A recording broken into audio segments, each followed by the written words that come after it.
കേന്ദ്ര സർക്കാരിന്റെ അവഗണനയ്ക്കെതിരെ plan B budget പ്രഖ്യാപനവുമായി Kerala സർക്കാർ. കേന്ദ്ര സമീപനത്തിൽ പരിതപിച്ചു നിൽക്കാതെ നവകേരളം സൃഷ്ടിക്കുകയാണ് സർക്കാരിന്റെ ലക്ഷ്യം. സാധാരണക്കാരുടെ ജീവിതം മെച്ചപ്പെടുത്താനുള്ള പദ്ധതികളാണ് ബജറ്റിലുള്ളതെന്ന് ധനമന്ത്രി കെ.എൻ. ബാലഗോപാൽ പറഞ്ഞു.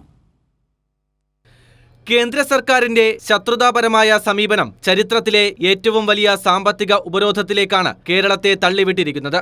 BJP സർക്കാരിന്റെ ഈ സമീപനത്തെ കയ്യും കെട്ടി നോക്കിയിരിക്കുകയല്ല സംസ്ഥാന സർക്കാർ. കേന്ദ്രത്തിന്റെ സമീപനത്തിൽ പരിതപിച്ച് കയ്യും കെട്ടി നോക്കി നിൽക്കാനല്ല കേരളം തയ്യാറാവേണ്ടത്. പകരം തകരില്ല കേരളം, തളരില്ല കേരളം, തകർക്കാനാവില്ല കേരളത്തെ എന്ന ശക്തമായ വികാരത്തോടുകൂടി നമുക്ക് മുന്നേറാൻ കഴിയണം. നമ്മുടെ നേട്ടങ്ങളെയും പുരോഗതികളെയും മുന്നോട്ട് കൊണ്ടുപോകാനും നവകേരളം സൃഷ്ടിക്കാനുമുള്ള പ്രവർത്തനങ്ങളിൽ കേരളീയരെയാകെ ഒറ്റ മനസ്സോടെ അണിനിരത്തുന്നതിന് സർക്കാർ നേതൃത്വം നൽകും. നിയമപരവും ഭരണഘടനാപരമായും അർഹമായ മുഴുവൻ അവകാശങ്ങളും സഹകരണ ഫെഡറലിസത്തിൽ ഊന്നി നിന്നുകൊണ്ട് ശക്തമായ പ്രവർത്തനത്തിലൂടെ നമുക്ക് നേടിയെടുക്കേണ്ടതുണ്ട്. കേന്ദ്രവിഹിതം വെട്ടിക്കുറയ്ക്കുന്നതിനെ BJPക്കൊപ്പം നിന്ന് ന്യായീകരിക്കുന്ന പ്രതിപക്ഷത്തെയും ധനമന്ത്രി കെ.എൻ. ബാലഗോപാൽ വിമർശിച്ചു. ഈ വെട്ടിക്കുറവുകൾ ന്യായീകരിക്കാവുന്നതാണെന്നും വളരെ ചെറിയൊരു തുക മാത്രമേ സംസ്ഥാനത്തിന് കിട്ടാനുള്ളൂ എന്നും പറഞ്ഞ ആളുകൾ നമ്മുടെ ഈ സഭയിൽ തന്നെ ഉണ്ട് സർ. എന്നാൽ വ്യത്യസ്ത രാഷ്ട്രീയ പാർട്ടികൾ ഭരിക്കുന്ന രാജ്യത്തെ വിവിധ സംസ്ഥാന സർക്കാരുകൾ കേന്ദ്രത്തിന്റെ ഭാഗത്തു നിന്നുണ്ടാകുന്ന രൂക്ഷമായ അവഗണനയെക്കുറിച്ച് ശക്തമായി പറയുവാനും സമരം ചെയ്യുവാനും തയ്യാറാകുന്നു.